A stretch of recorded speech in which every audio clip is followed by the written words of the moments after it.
Agarang serbisyo, tayo ang tulay. Tulong pandugtong para sa hamon ng buhay.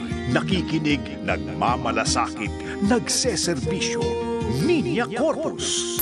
Serbisyo agad, serbisyong sagad. Nagseserbisyo, Ninya Corpus. Tuwing umaga, dito lamang sa DZMM Radio Patrol 630 at DZMM Teleradyo.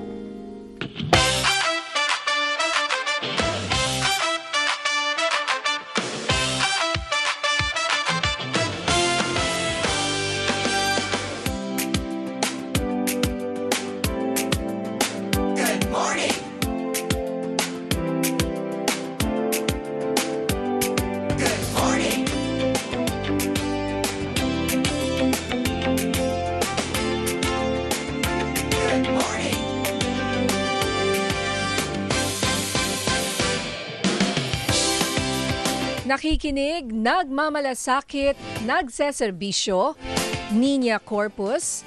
Isang magandang umaga po sa inyong lahat. Ngayon po ay Thursday, July 16, 2026. Kumusta po kayo mga kaserbisyo? Kumusta po kayo mga kapamilya?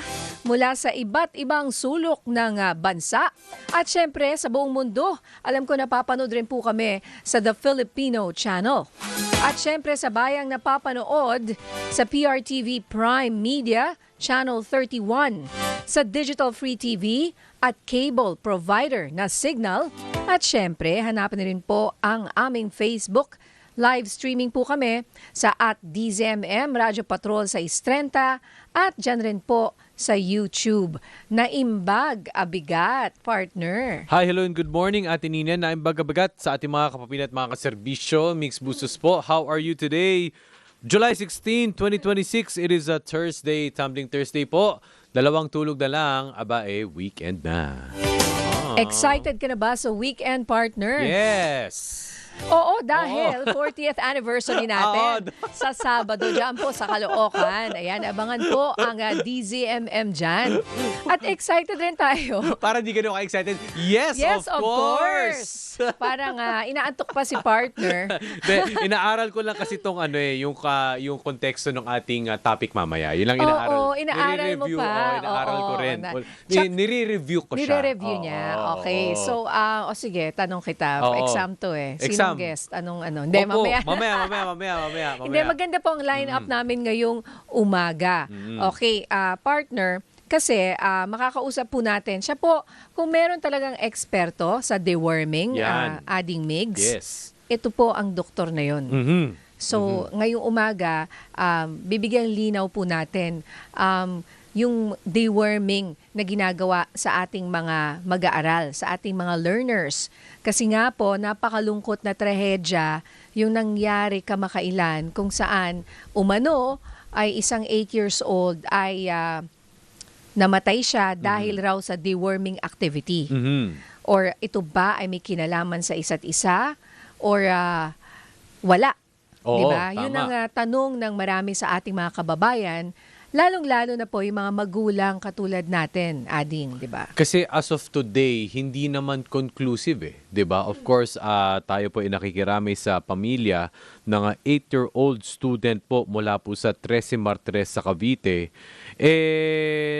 Routine deworming, actually, nung una ko siyang narinig, siguro para hindi rin sa mga pamilya, parang paano ba yung deworming? Ano ba yung klase ng deworming activity na pinroseso? Ayon sa mga facts at investigation, ito po ang isang routine deworming activity na meron po silang na-administer na standard deworming drug. So, not out of the ordinary. Pero yun nga lang po, ayon din po sa mga reports, siya po ay nag-suffer ng severe stomach pain, vomiting at nilagnat po bago po siya ay nasawi the day after nitong deworming activity. So still inconclusive. Dapat ba tayo matakot? Dapat ba tayo maalarma? Importante po, we are equipped with the right medical information. Yes, kasi Yes. marami pong fake news, Oo. may medical misinformation, baka matakot na yung ating mga kababayan. Dahil nga po sa nangyari sa batang si Rex, na talaga namang kahit sino magulang nung marinig ko to, talagang very, very Close to home. heartbroken po ako dahil syempre yung nanay, 'di ba? Kung ikaw yung nanay, iniisip mo yung anak mo dapat safe sa eskwelahan. Eto na naman tayo. Tapos lalo na pag ginamot, dapat gumaling. Hindi lalong lumala, 'di ba? So gusto nating maintindihan yung proseso ng deworming kasi ayaw rin naman nating matakot yung ating mga kababayan dahil matagal na itong ginagawa sa ating bansa eh. Tama. Talagang ginagawa to sa mga elementary schools, sa mga public schools natin. And wala pa naman tayong naririnig. Parang this is the first time Oo. na merong ganitong trahedya na nangyari. Kasi syempre ang mga lumalabas sa conversations, pasintabi din po sa mga kumakain, kumbaga pampapurga. 'Di ba? Yan yung ano niyan 'di ba? Yan yung kumbaga magiging effect sa isang katawan. Pero yun nga lang po, no, syempre siguro kanya-kanya din ang katawan, hindi naman din kumbaga blanket po ang kumbaga proseso para sa lahat. Siguro yun nga lang din po talaga yung nangyari. Very, Oo. very Tragic. tragic and very Oo. sad, devastating po. Pero may questions po tayo, marami po tayong katanungan. Parang ano ba talaga yung nangyari May dyan? underlying condition ba? Paano ko yung anak ko merong similar kung mag-deworming activity? Yun din ba? Knock on wood ang magiging kanyang kapalaran? Sino ba yung pwedeng mag-deworming? Meron Oo. bang hindi muna pwede? Kunyari, kung ikaw ay may ubo at sipon, pwede ka bang mag-deworming? Correct. Kung ikaw ay masakitan siya, sabihin na natin nung araw na yun, meron kang diarrhea. Tama. 'Di ba? Or whatever. Meron kang nararamdaman. Or partner, you're right. Baka meron rin siyang underlying condition na yun ang naging effect ng ininom niyang gamot, 'di ba? Oo. So hindi natin mahirap mag-conclude habang wala pa namang Tama. binibigay silang resulta nung kanilang investigation. And you're right, medical misinformation. Ibig sabihin po ng misinformation, kumbaga yung hindi namang sinadyang gawing pagkakamali, kumbaga misinformation siya, kumbaga wala siyang intensyon. So ngayon sa mga napapasa-pasa, sa mga napagkukwentu-kwentuhan, sa mga marites dito sa mga komunidad, kapag alam mo yung larong pass the message? Oo. Alam mo yung pass the message, di ba? Pag nagpa-pass the message ka, Oo. kapag hindi mo naririnig ng maayos, naiiba yung interpretasyon. Yeah, oo. Kaya maganda, you will hear it from the expert. That is Oo. why, ngayong umaga, makakasama po natin ang public health expert, tsaka tropical medicine specialist, dati rin pong undersecretary ng DOH. Kilala siya bilang the deworming expert sa Pilipinas. So, makakasama natin siya dito sa studio. Siya po si Dr. Vicente Belizario Jr. Abangan niyo po yan. At syempre, I'm sure curious yung iba sa atin. Mag-message po kayo, mag-text po kayo, whether sa YouTube, sa Facebook, at maganda kung sa Viber, mag-text po kayo 0919-278-3000. Kung meron po kayong katanungan para po kay Dr. Belizario tungkol po sa deworming. Oo nga. Ayan. Oo. Ano pa ba yung mga pwedeng related, no? Siguro mga ano din. Iba pa. Iba Mga pa. tanong natin kay Doc yung iba pang sakit kasi tropical medicine specialist eh. Oo, di ba? oo. Yung mga related ganyan din. na mga parasite na related. Di ba? Oo. Kasi parasite yan yung mga worms. Correct. Oo. So, may gastro implications din, di ba? Sa mga... Oo. Yeah, sa mga Oo. bata. Mga Kasi, bata, pag syempre, nagtatae. may side pasitabi po. effects. May side effects rin kasi pag... Oo. syempre, ang pupurgahin mo eh. So, Tama. kailangan, iniisip ko kailangan bigyan ng information yung magulang. Ano mangyayari? Baka matakot yan. After mo silang purgahin, di ba? Biglang Oo. pag pumunta siya sa banyo at yun ang nangyari, Kasi kabahan. as an adult nga, kapag Diba? meron mga ganyan mga klaseng medicines, talagang nakakawala ng diwa. As in talagang ka talaga, Totoo ba na minsan mamimilipit ka. Lumalabas. Ganun naman. Oo. Kapag Masakit ba? ikaw ay magpapa-colonoscopy. Iba yun. Oo. Oo. Pagpupurgahin ka rin. As in talagang after. magdadasal ka talaga Iba yun. sa Panginoon. Di, totoo Oo, talaga. Pero, gusto ko malaman kay Doc Belisario, ano bang magiging epekto nito? Di ba may mga naririnig tayo, may bulate na lumalabas sa iba't ibang basa kung saan may butas sa katawan, may iba sa bibig, sa ilong, sa tenga. Di ba meron tayong naririnig na ganun? So, aalamin natin kung fake news ba yung mga yan. Matagal na nga yung usaping Diba? bulati sa tiyan. Oo, di Na ba? pwedeng lumabas sa bibig. Oo Di ba? Na- Paano kung, di ba? Pwede rin doon Well, kaya rin nagkaka-deworming Connected activities is to, di ba, kumbaga meron din yung relation sa malnutrition. Yes. Meron ding relation din yan sa stunting, sa pagkabansot. So kapag hindi mo yan na-address, baka yun yung maging epekto sa bata na hindi maging maganda ang kanyang nutrisyon. Tsaka pag sobra ng dami rin ng bulate, maaring ikamatay mo rin siguro yan, di ba? Dahil sa dami ng bulate at hindi na-address, nandun lang siya.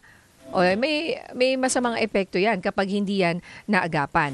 So ayan po, very interesting po yung aming topic ngayong umaga. At syempre back-to-back si Dr. Belisario. Ay, nako, magandang balita rin ito.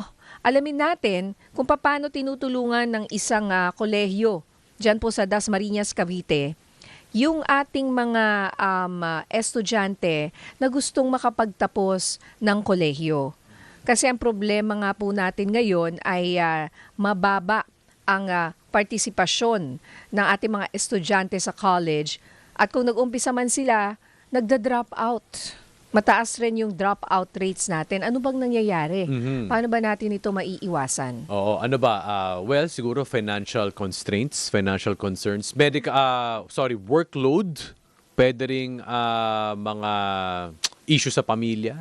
Baka Oo. marami siyang responsibilidad. Responsibilidad. Pero partner, makakasama natin mamaya bilang case study yung isa sa mga estudyante na nagpursige para siya ay makapagkolehiyo kahit na nasa edad na siya na 46 if I'm not mistaken. Wow!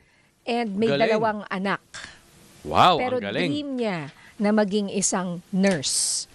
At sa kabila ng hirap sa buhay, kasi ano rin naman siya nahirapan rin sila.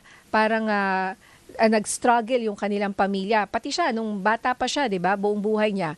Pero alamin natin kung ano ang naging daan, kung paano niya nilampasan itong mga struggles na to. Basta ang akin dyan, Ate Nins, basta pag may pangarap, huwag sukuan.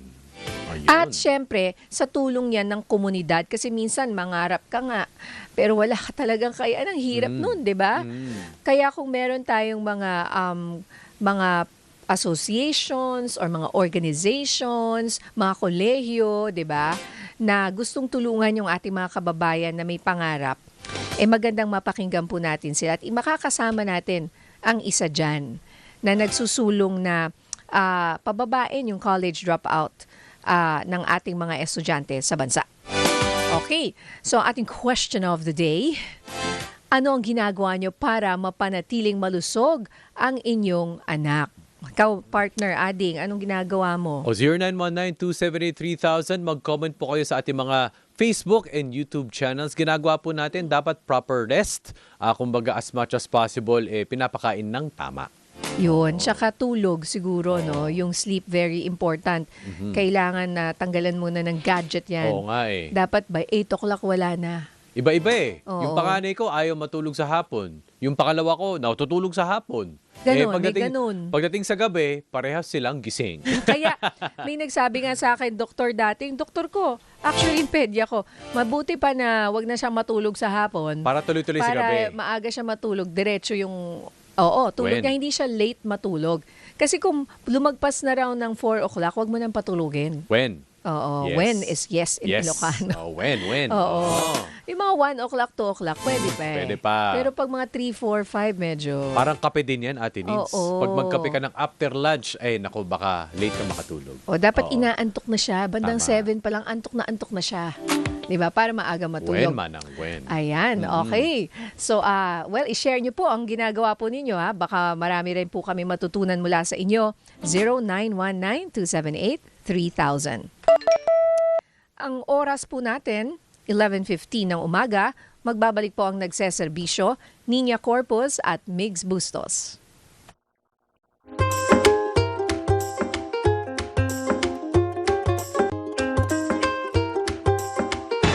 Magbabalik ang Nagseserbisyo Niña Corpus kasama si Migs Bustos.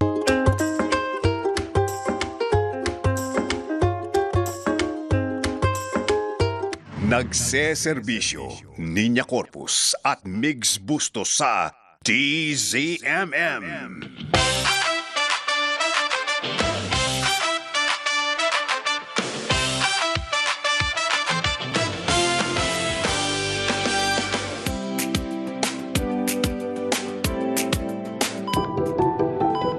Gusto mong gumaling? Gusto mong gumaling?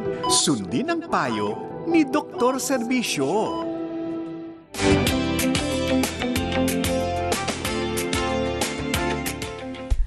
Kasama natin ngayon sa Dr. Serbisyo, walang iba, kundi ang isa sa mga pinaka-paborito kong public health experts. Simula noon hanggang ngayon. Bata pa ako. Bata pa kami ni Doc. Kasama na natin siya pagdating sa public service sa kalusugan. Siya rin po isang tropical medicine specialist, former professor and dean ng UP Manila College of Public Health, and former undersecretary ng DOH. Kasama po natin ngayong umaga si Doc June Belizario. Magandang morning, Doc June. Magandang morning, Ninya and Migs. No? Morning, Okay.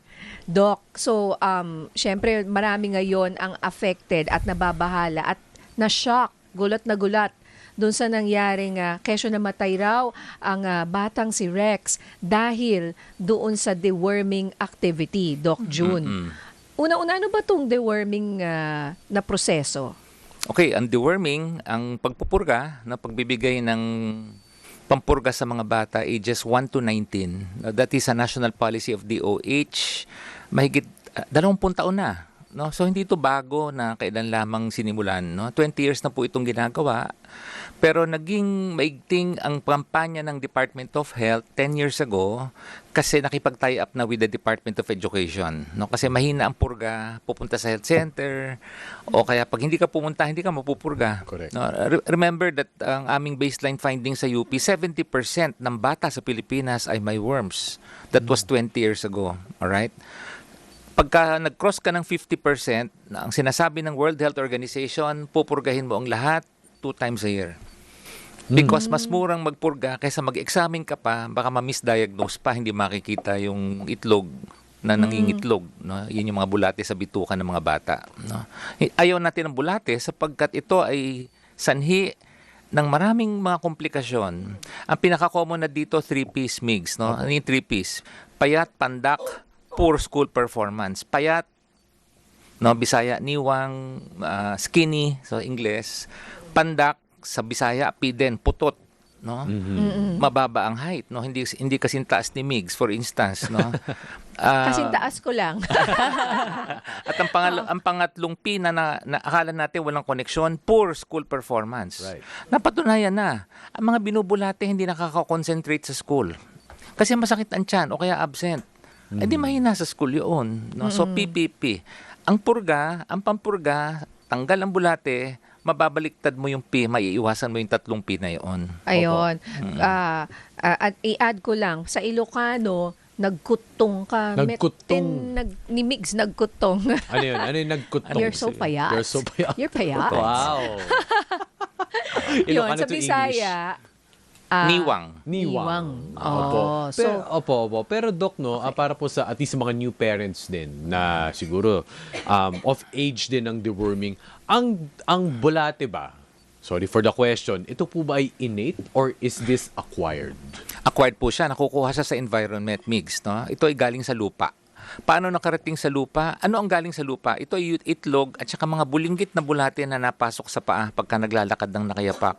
No? Right. Pero ito ay sa mga lugar lamang, Migs, na kung saan pasintabi sa mga nakikinig o na kumakain, kulang sa palikuran, there's open defecation. Nanggagaling siya sa dumi o poo ng tao at saka hayop. So pag marumi ang kapaligiran ng mga tao hindi nagamit ng toilet, no, may mga lugar pa sa Pilipinas na sana ito tutukan ng ating bagong Secretary of Health na only a minority of households have toilets. So sana dumi yung mga taong yun, di sa labas. Sa talahiban. Sa talahiban, sa lupa, tabi ng puno. At ang itlog, sang katutak yan. Hundreds of hundreds of thousands and millions of eggs being passed out by one child who is not dewormed. Pag natuyo yun sa lupa, kumakalat yun kasama sa alikabok. So kung saan mapunta yung mga itlog na yun, sa hangin, sa kamay, Surfaces, sa iniinom. Surfaces, yes. So, inaral ng mga Hapon yan. Mga surface ng mga public school dito sa Pilipinas, in-examine yung mga alikabok. Naku, may mga itlog na nanggaling doon sa labas. So, hindi mo to nakikita, Hindi Doc? mo nakikita. Microscopic siya. Sobrang liit. Maliliit. Hindi siya bulate. Di ba? So, Hindi itlog. pa. Itlog lang siya. Oo. Tama. Okay. But that's enough, Doc. So, like, So, pwede let's mo say, ma-ingest? Paano? Papasok sa skin? Usually ingestion, ang itlog, pero yung bulinggit na bulate ng hookworm, delikado kasi sumisipsip ng dugo yun sa bituka, ha? Na magiging dahilan ng malnutrition at maputla. Luspad naman sa Bisaya, yun. Ano, ha? At saka hindi gaganda ang brain function. Pag ikaw ay chronically anemic, ikaw simula pagkabata, hinuhookworm ka na. right. Hindi ka magiging baka hindi ka maging matalino. Okay? So in other words, talagang ayaw natin siya. So again, open defecation is the culprit. So, Doc, kapag, like, let's say, mapunta na po siya sa surface na itlog pa lang po siya, as simple as like, nahawakan mo, kumuha ka ng chichirya, kinain mo, napunta yung bulate. Basically, dito na siya mamumuo. Tutubo Tapos siya sa loob. lalaki siya sa bituka pero may mga bulate dadaan muna sa lungs. Ito ang sanhi ng mga ubo ng mga maliliit na bata tapos nawawala kasi umalis na yung bulate doon sa lungs, nandoon na sa bituka. Ayun. Iba-ibang So, klaseng bulate kasi. Can adults get it Iba-iba. also, Doc? Of course, walang immunity dito. Walang bakuna, walang immunity. So meron akong pasyente, lolo, lola, meron kasi mahilig sa gardening. Kasi yung 'di ba yung mga soil na Fertilizer. matataba, Yes. galing yan kung saan ang pampataba diyan minsan, dumi. Right. Yun na nga. Yes, that's true. The Oo. fertilizer. Oo. And dapat paalala sa mga mahilig na ng gardening, plantito at mga plantita, make sure maghugas talaga sila ng Hugas na kamay kamay. bago kumain. So Opo. kahit pala tayo, kahit adults, Ingat ay tayo. pwedeng tamaan ito. So Opo. iba-iba palang klase ng bulate. Ano yung Yes. common sa Pilipinas? The number one worm, ang tawag ko dyan ang biro ko nga dito pag nagtuturo at pambansang worm, bakit? Nationwide, no? Ascaris is the giant roundworm. Pasintabi sa kumakain, ang sasabihin ng nanay, Doc, may lumabas na bulate. Minsan lumalabas siya ng kusa Minsan nalabas Oh. ng bibig, lumalabas ng Yun ilong. nga. O, di ba? O kasi nagkamali ng labas, no, imbis na lumabas doon sa ibaba, lumalabas sa bibig, lumabas. Hindi nakakagulat yon. Nangyayari talaga yon. Sa tenga, hindi naman. Ay, hindi. Letter Napakahirap. O-M. Di ba? Nose and O-M. mouth. Marami Napakahirap. ako nakitang, pero alam mo ba kaya may mga minsan, may mga nagva-viral Minsan di mo alam kung AI or fake news. But actually, pwede siyang mangyari. Right. Lumabas Yeah. ang bulate sa bibig at sa ilong. Meron. Devastating din yung bulating yan. Number one worm yan. Pinaka-common na worm. Luzon, Visayas, Mindanao yan. Ascaris giant round. Kasi laki siya ng spaghetti. Kasi laki ng spaghetti. Ang laki. Mahaba-haba siya. Kita mo talaga siya. Ang most common na dinidescribe ng mga magulang o bata, may lumabas. So, Doc, namuo na doon sa katawan. Ay, lumaki na siya. Lumaki na siya. Nangitlog na siya. I mean, Nangingitlog na yun. Nangingitlog na yun. Pagka malalaki na siya. Nag-hatch na yung itlog, Does it naging happen, bulate Doc, na. na like let's say from the culprit, from the source, nabubuo na po doon yung mga actual worms? Saan galing? Sa lupa? Opo, sa lupa. Hindi. Iba yan. Hindi. Minsan, siguro mga 20 years ago, merong isang TV station, ginawang feature yung War on Worms. Pumunta doon sa Binyan, Laguna. Doon kami nagsimula ng War on Worms 80% ng bata may worms. So kita, malalaki ang tiyan. Hindi pa nagpupurga talaga ng nationwide ng mga panahon. Dami talaga. Tapos nag-open defecation sa tabi ng riles. Tapos yung cameraman, sinusundan niya yung bulate na gumagapang sa soil. Mali. That is the earthworm. Hindi yun. Hindi yan galing sa tao. Okay. Kasi mga bulate ng tao, pag lumabas ng katawan natin, patay kagad yun. Pero yung itlog ang buhay. Itlog ang buhay. Nandun sa Hindi lupa. yung bulate. Hindi yung bulating so, yung gumagapang bulate, sa lupa. mabubuhay lang sa loob mo? Tama. Yes. Sa tao or hayop. Oo. Obligate siya. Pag nasa labas na ng katawan, mamamatay siya instantaneously. Okay. Okay, wait. So, ano po ang sintomas na nakikita natin? Sabi niyo, malaki ang tiyan. Ano pa po yung Kapag iba? Yung malaki ang tiyan, medyo late na yon. Kasi napakadami mo ng alaga. Paano ka nagkakaroon ng maraming alaga? Kain ka ng kain ng madudumi. Kain ka ng kain ng itlog. Yung itlog niya, nag-hatch. Nagiging adult yung sa bituka mo Kapag madami na siya, lumalaki yung tiyan mo. Pero karamihan ng infected ng worms dito sa Pilipinas, hindi malaki ang tiyan. Hindi halata. Hindi halata. Hindi kita. Kaya yung halaki ng tiyan, hindi yan ng pangkaraniwang signs and symptoms. Usually, it's abdominal pain. Masakit ang tiyan. On and off. Hindi siya grabe. No, dumadating, nawawala. naglalaro, tigil laro, sakit ng tiyan, may laro na siya uli. Parang gano'n. Ganun lang. Oo, kasi Intermittent. nagkakamali ng lugar yung bulate at saka yung bituka nagsaspasam. Gustong maipit yung bulate. anong ginagawa ng bulate sa loob ng tiyan? Ay, umiikot-ikot siya. Si roundworm, umiikot-ikot doon. Pero may mga bulate nakakabit doon, sumisip-sip ng dugo. Kaya ka so, nagiging paano anemic. sila nabubuhay? Anong kinakain nila? Yung mga kinakain natin, sa kanila muna dadaan yun. Kaya Wow. kaya ka payat. Kaya Oo, isa- kasi, Having a good time, ah. Oo, good time yan. Good Siya time. muna kakain bago tayo. Opo. That's why, Mortal Sin feeding program, uso yan sa Pilipinas. Right. 2.5 ang feeding program, Migs. Kahit sino gusto mag-feeding. Pag hindi ka nagpupurga, sino finifeed mo? Yung mga bulate. Ang finifeed mo, kailangan magpurga ka muna bago ka mag-feeding program. Dok, ang tanong ko po, kapag ang hindi po ma-address ang mga bulati sa tiyan, ito po ba ay nakamamatay? Ay, maraming komplikasyon to, ha. So yung mga subtle signs na yung PPP, yung payat, pandak, poor school performance, may devastating effects, Migs. Papasok yung bulate na yun sa daanan ng ating bile, common bile duct. Babarahin niya yung labasan noong bile na pantunaw ng mga kinakain nating mga karne taba. Nakakamatay siya, ha. Babarahin niya yung pancreatic duct, pancreatitis yun. Papasok siya sa appendix, appendicitis yun.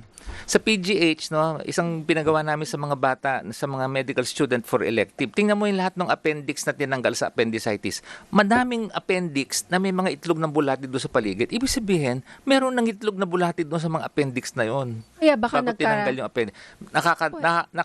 related ba yun sa appendicitis? Oo, napupush niya maging appendicitis din siya kasi nagkakaroon ng obstruction Inflammation, obstruction, then appendicitis. So, Dok, sabihin po natin, isang case, sabihin natin, makontract na yung bulati at 5 years old. Will it take a while kapag untreated? May buhay ang bulate, parang tao din yan. No? So it takes a few years, lifespan, but in real life, lalo na sa mga lugar na hindi ganun kalinis, na kulang sa palikuran, pasok ulit ang mga bagong itlog. So for the many years that this child is growing up, talagang parati siyang may bulate kung hindi siya pinupurga. Accumulated. Kasi pasok, namamatay, may napasok pa din sa pang araw-araw na pagkain na hindi naguhugas ng kamay at maduming tubig at inumin, pwedeng may mga kasama yung mga bulate na yun sa bituka. Dok, pwede nadadagdagan. bang mangitlog yung bulate sa loob ng tiyan? Nangingitlog pero hindi siya magiging adult. Kailangan dumaan muna siya sa lupa. Talagang galing sa lupa. Therefore, ang isang control measure talaga, stop open defecation. Lahat gagamit ng toilets. At maghuhugas ng kamay bago kumain, matatapos yung bulate na yan. Opo. Ayun, yun Opo. talaga Kulang. Cut the may mga- cycle. Right. May mga lugar kasi siguro para dito sa Metro Manila, hindi nila ma-picture talaga walang mga toilets yung mga ibang bayan. Like example, Binyan, Laguna. 'Di ba? Bakit marami may mga doon? pockets tayong gano'n talagang hirap, no? Lalo na yung sa tabi ng Laguna Lake. Yes. No, Naku, doon tayo nagningisda, 'di ba? tabi Diba? ng Manila Bay, doon sa Cavite. Meron kami mga data diyan. 80-90% ang mga bata binubulate.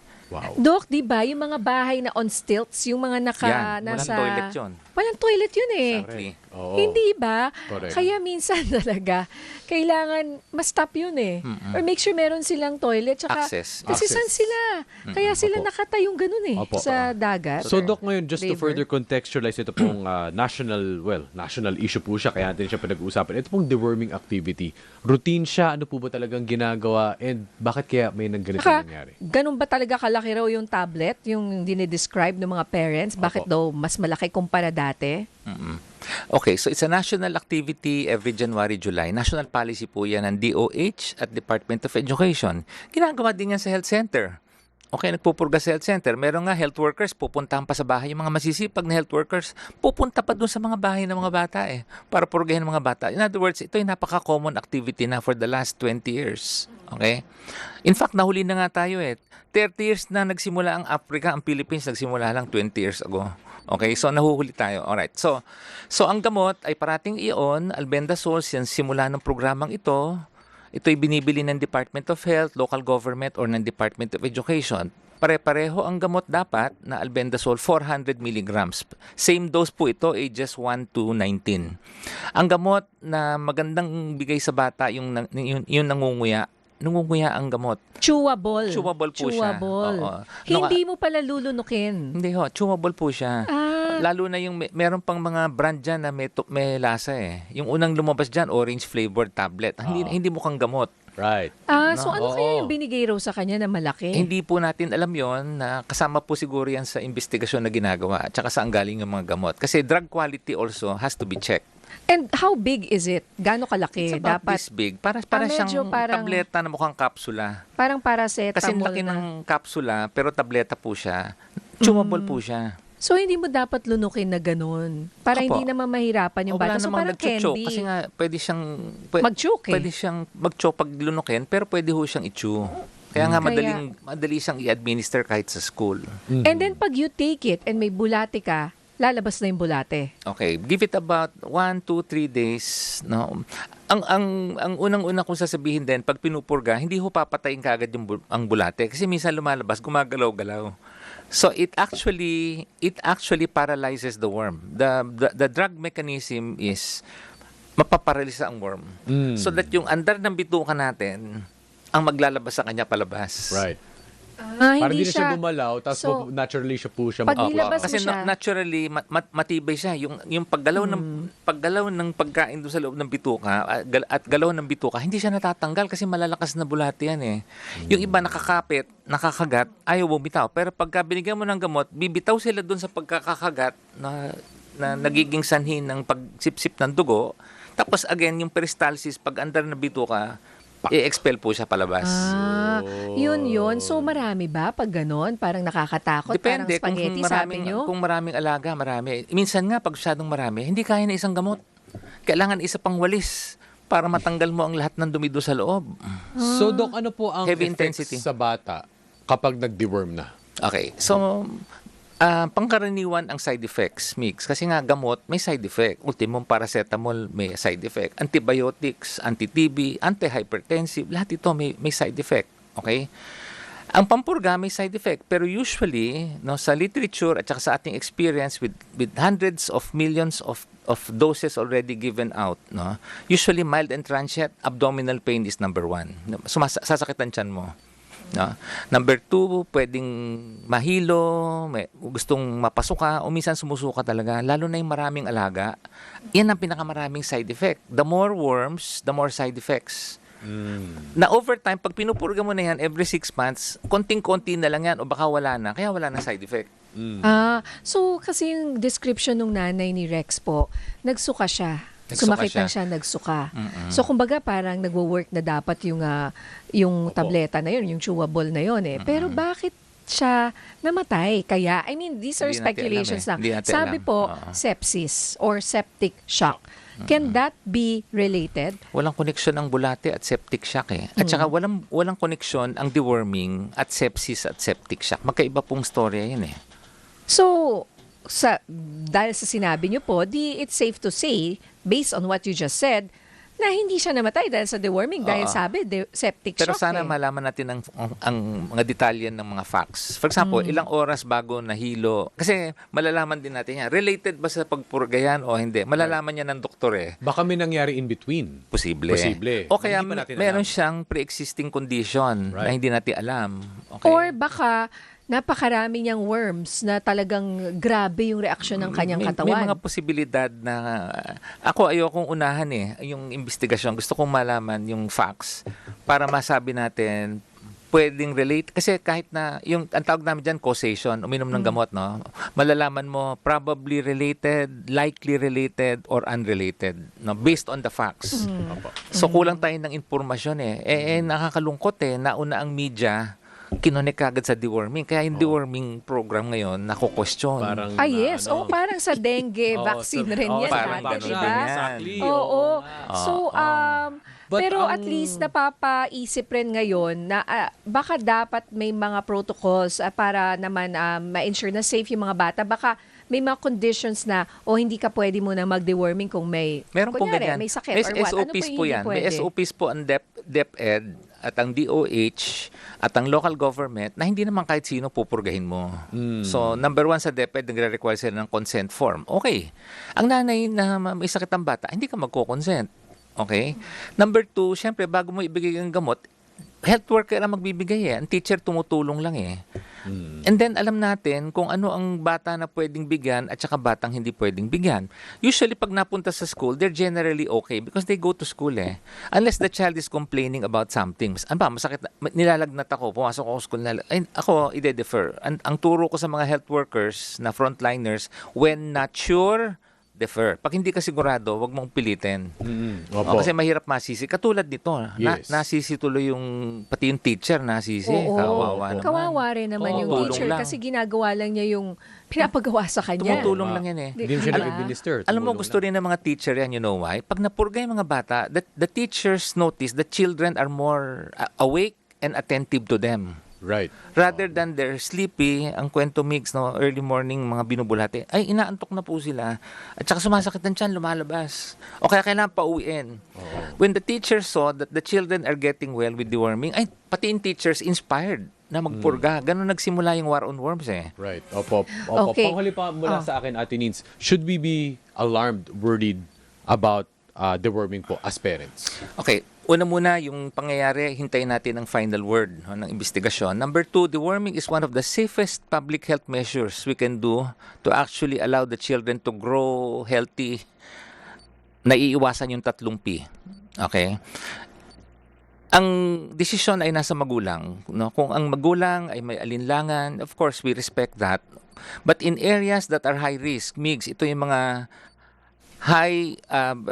high proportion of households without toilets na likely nandyan yan. Marami pa tayong mga ganyang kababayan in pockets in many parts of the Philippines. There have been many improvements on many fronts because of deworming since 20 years ago.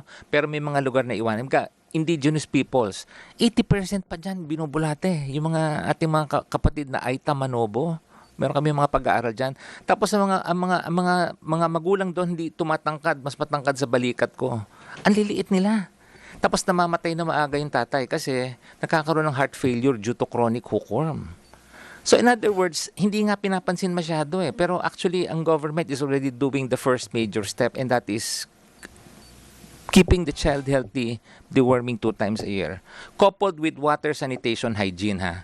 Hindi pwedeng purgalan ng purga. Walang katapusang purgahan ito. May katapusan nito. Seryosohin natin ang water sanitation hygiene. Talagang goodbye bulate is still possible. Okay. Para lang bago ka namin pakawalan, Doc, yung meron po dito nag-message. Gusto ko lang malaman ang opinion nyo. Pwede raw bang, sabi ni Pocholo, no, pwedeng pamurga ang hilaw na suha? Magandang kainin pag wala pang laman ng tiyan. Mapait lang ang lasa. Ano pong opinion nyo dyan? Tsaka ito si Elizar Isidro, pangpurga namin noon sa pamilya namin, purong gaya ng nyog. Lalabas daw lahat ng worms. Okay. Ito si Franz, Combatrin. Ba't di raw yun? Ano yun? Compantrin, mahina-hina yun. Okay. Actually, that's a brand. Pyrantel ang Ay, sorry. generic niyan, ha? Oo, pero sabi niya kasi, hindi ba pwede yun na? Yun na lang gagamitin? Mahina ang Pyrantel kasi hindi siya broad spectrum. Itong ginagamit ng DOH DepEd, broad spectrum. Maraming klaseng bulate covered. Okay? Itong mga sinasabi mo kinakain na pampurga ng mga natural products, ang mechanism of action niyan, it causes peristalsis, yung hyper motility ng bituka, kaya yung bulate na i-expel. Kasama pwede. dyan ng pinya, kasama Pati dyan ng pinya. ipil seeds, no? Pero hindi mo alam anong dose. Whereas itong tableta, alam mo ang dose, alam mong safe, mas madali. Chewable tablet rather than gano'ng karaming suha yun. O hindi natin. At saka, hilaw na suha. Hindi man lang yung, di ba? Hindi man lang hinog na suha Sa eh. sukang Ilocos, baka may Oo, sukang Ilocos baka pa. pwede bang pwede ko ba yung buro, di ba? Ang tawag namin dyan. Lalagay ko yan sa sukang Iloco na may asin at sugar. Ayun. Pero pang akin lang po yun. Hindi yung Hindi yung pampurga. pampurga. Pang ano po yun? Inartem ang tawag namin sa Ilocano. Anyway, nako Doc June, ang dami naming natutunan po sa inyo. Maraming salamat for shedding light at least mabigyan ng impormasyon ng ating mga kababayan na huwag matakot sa deworming. In fact, yung anak namin 'di ba, mixed. Mga anak namin nag-deworming rin naman Pero low risk kayo, ha? You don't need 2 times a year. Ang low risk, once a year, once every 2 years pwede, ha? Low risk. Okay. Pero Low yung risk. mga high risk, Yung mga high risk, 2 twice times a year. every year. Oo. Okay. Pagkailangan, Every year. no? All right. Maraming salamat, Dr. June Belisario. Mabuhay po kayo. Thank you for being our Dr. Serbisyo. Thank you, Doc. Okay, mamaya abangan po, makakasama naman natin ang FINMA. Alamin niyo kung ano po yan, na tumutulong sa ating mga estudyanteng magtapos ng kolehiyo. Magbabalik po tayo dito lang po sa nagseserbisyo Niña Corpus at Mix Bustos. Ang oras po natin 11:43 ng umaga.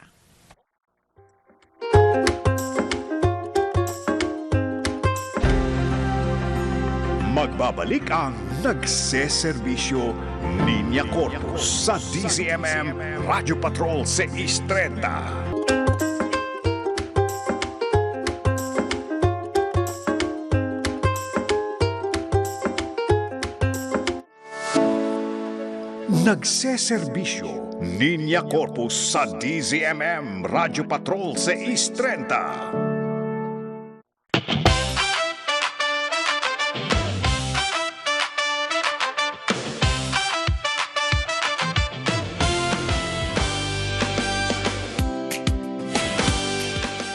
Uy, maraming salamat po sa Tropical Hot. Sa pakikisa sa DZMM 40, 4 na po tayo. Thank you po sa Tropical Hot na babalik-balikan. Sarap na babalik-balikan.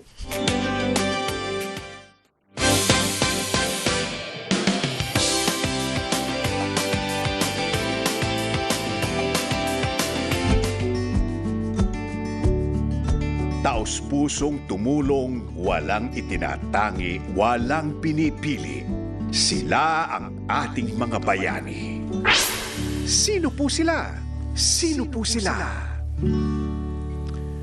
Ngayong umaga, makakasama po natin ang Country Head for Philippines ng FINMA Education na si Mr. Happy Tan. Hello sir and good morning. At makakasama po natin ang isa sa kanilang mga scholar na si Miss Josephine Lapu. Siya po 46 years old, mother of 2 at hindi po sinusukuan ang kanyang pangarap sa edukasyon. Siya po first year sa BS Nursing sa FINMA St. Jude College sa Dasmariñas. Hello and good morning po, Niña Corpus and Mix Bustos. Sir Happy, good morning. Good morning, Sir Migs. Alright, so Sir Happy, ito pong ang FINMA Education. Ano po ang pinakapangunahing layunin nito? Simple lang po ang mission statement ng FINMA Education. It's making lives better through education. So sa pamamagitan po ng edukasyon, paano po natin pabubutihin ang buhay ng karamihan, actually kung pwede po lahat ng Pilipino. Kasi just context for that, sadly, 40% po ng college-age Filipinos ang nasa college lamang. So 60% ng Pilipino na 18 to 25 years old, for various reasons, hindi nakakapagtuloy sa college.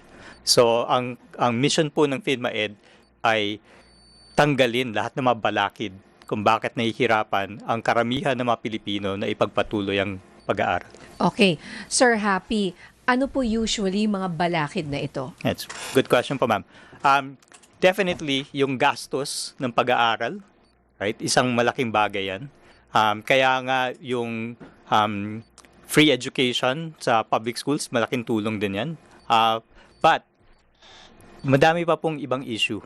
Ang isang malaki pa is yung kahandaan ng karamihan ng mga estudyante natin na pumasok sa kolehiyo. Alam ho natin na the past few years, yung PISA scores ng Pilipinas compared to other countries, mababa. At ang ibig kong sabihin yan is, hindi natin natutulungan talaga yung mga bata magmula grade school, patuloy ng high school, patuloy mag-college, na makuha yung mga competencies na pangangailangan nila. Kaya, hindi makapasok ng college. Nahihirapan hindi pumasok sila ng college. makapasa sa college. Hindi ko pumapasa sa admissions exams. Oh, and usually, yun ba yun? Yung problema sa math, eto na naman tayo, reading, yung Yes. sinasabi ng Correct. DepEd, di ba? Yes, na yung mga batang 10 years old, hindi naiintindihan yung binibigay sa kanilang text para basahin. Baka related. Baka yung may makabulati sa tiyan. Legit yun, Di ba? Pwede. Kasi sabi Oo. nga, kapag ikaw ay lumaki na, tatlo yun pandak, Payat. Payat. And poor sa school performance. Wow, Yun.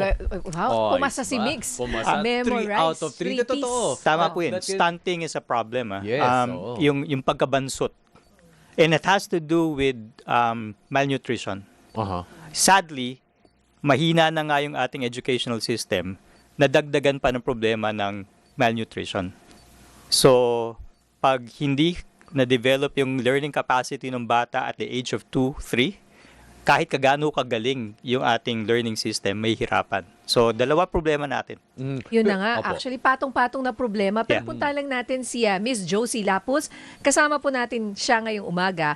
Siya po ay isang first year BS Nursing dyan po sa FINMA St. Jude College, dyan po sa Dasmariñas, Cavite. Tama po?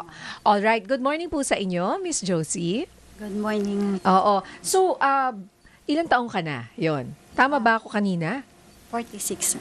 46. Pakilapit lang po yung mic, Ayan. Sige Miss po. Josie. Pwede Ayan po ba kayong magkwento? Huwag po kayong mahiya. Yes, Opo. kwento niyo po sa amin. Nang mabilis.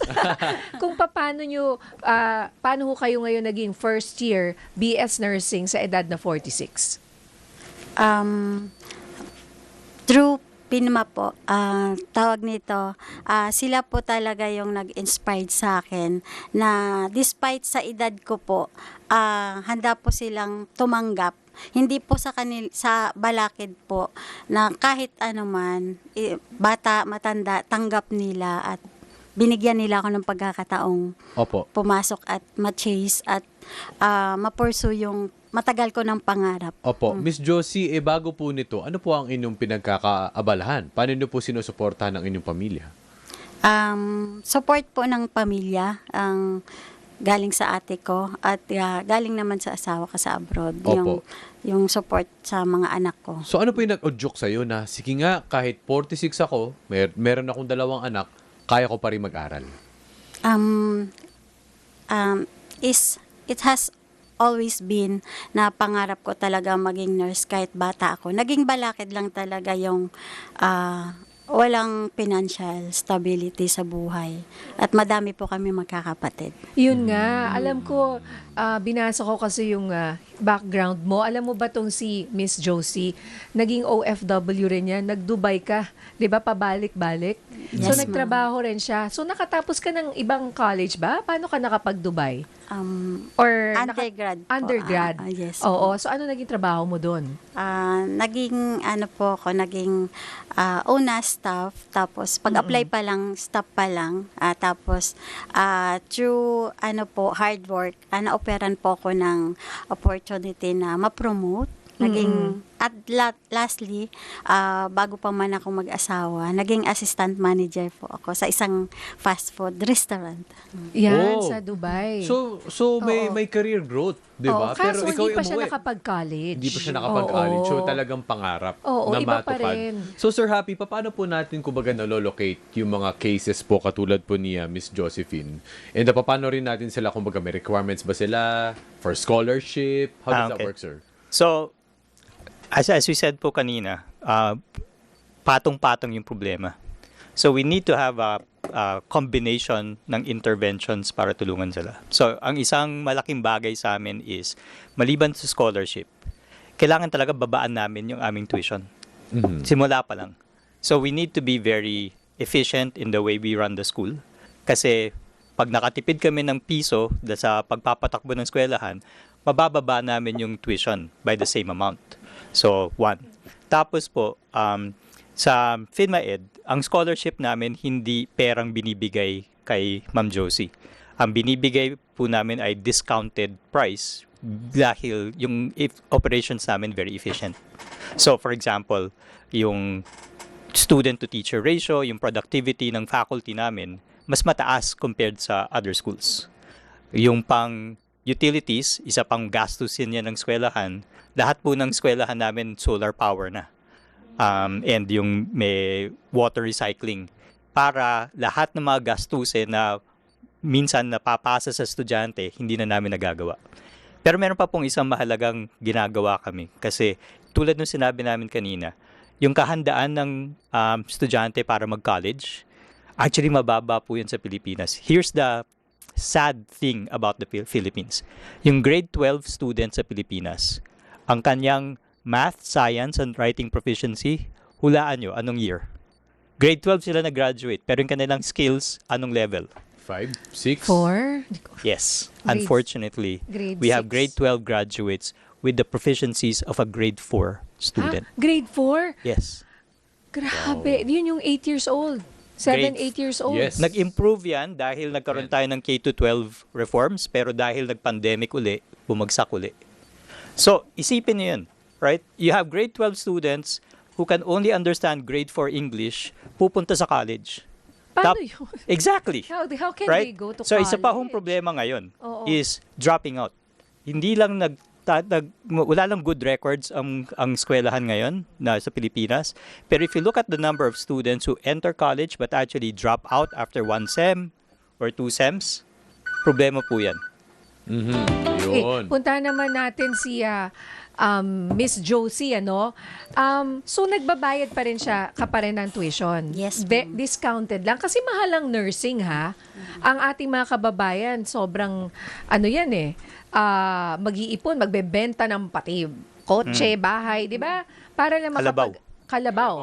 Oo, di man bahay. Saan sila titira? O magda-downgrade, di ba?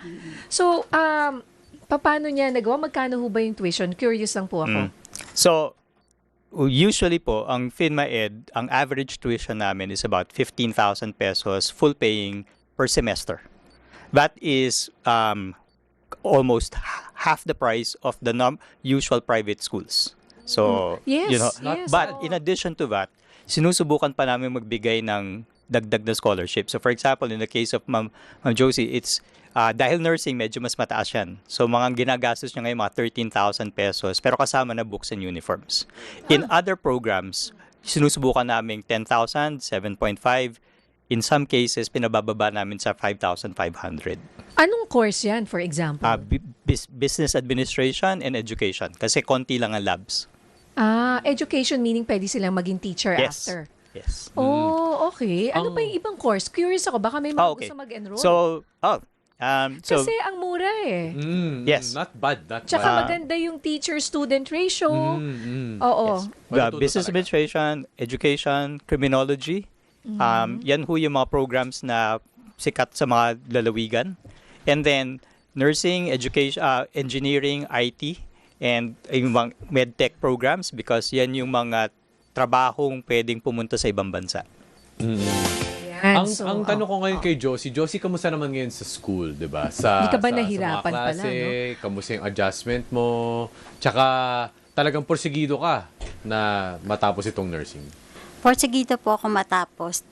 Ito lang po yung ipapakita ko sa PINMA, sa St. Jude na ito lang yung maibabalik ko sa kanila na porsigido po ako matapos kahit na ganito yung edad ko. Trying hard po talaga ako makipag-blend in sa mga kabataan ngayon. Gen Z ka na rin, ha? Gen Z ka na rin. Dapat marunong ka ng 4.5, ha? Gen Z. Mukha ka namang bata eh. Oo nga, hindi ka mukhang Oo. 46. Ilan taon ang mga anak niyo, ma'am? 11 and 7. 11 and 7. So sila, na-inspire din sila pag nakikita nila yung mama nila nag-aaral? Yes, parang nakikita ko sa kanila at sinasabi nilang proud sila kay mama nila. Ang Ayun. galing naman. Alam mo, yun pa lang eh, nakakataba na ng puso at talagang bilang isang nanay, gagawin mo yun. Right. Dahil nakikita ka na iyong mga anak.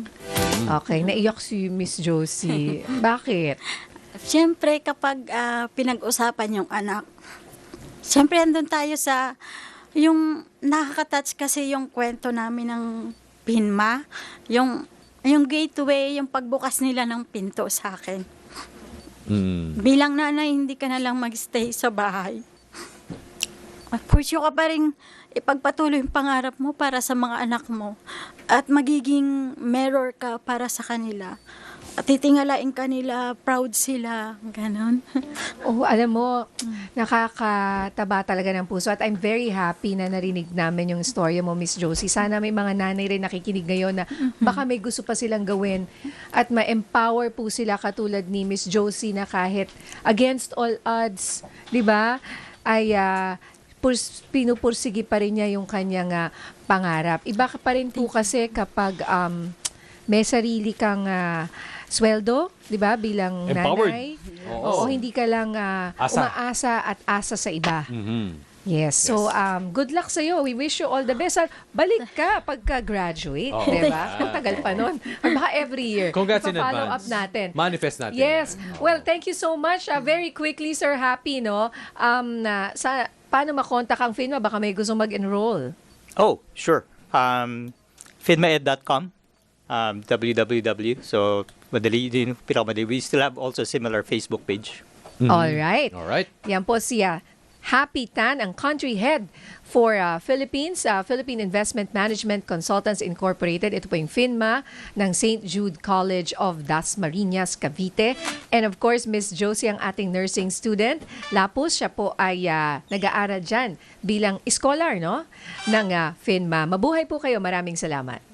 Thank you, ma'am. O binabati po natin, hello and good morning, Michelle Bustos and Direk Ryan Odensya. Lagi silang nakikinig sa ating programa, Ate Nina. O ito quick announcement lang po. Mamamahagi po ng wheelchair at charity timba ang programa nagseserbisyo Nina Corpus at Mings Bustos. Para po makasali, mag-email po sa nagseserbisyo.dcmm630@gmail.com. Sagutin ang tanong sa paanong paraan makatutulong sa inyo ang wheelchair. Ilagay po ang buong pangalan, edad, address, contact number at mga kinakailangang larawan o patunay. Abangan po ang mga mapipiling benepisyaryo at ang turnover ng tulong tuwing Biyernes. Alright! Uy, batiin ko lang belated happy birthday ang aking kumpare kaibigan Julius Babaw. Kahapon, nag-birthday siya parang Julius at yung kapatid ni Jack Batallones. Happy birthday! Happy birthday din ha! Hinahanap ko, ayan. Ayan. Bong Tulaylay. Ayan. Happy birthday sa'yo from Happy birthday. Happy birthday kay Ninang Nicole Lebron. Alright, susunod po headline ngayon kasama si Jeffrey Hernaez at Rica Lazo. Muli ako po si Mix Bustos, nagseserbisyo. Ito po si Nina Corpus, nagseserbisyo. Bye! Bye po.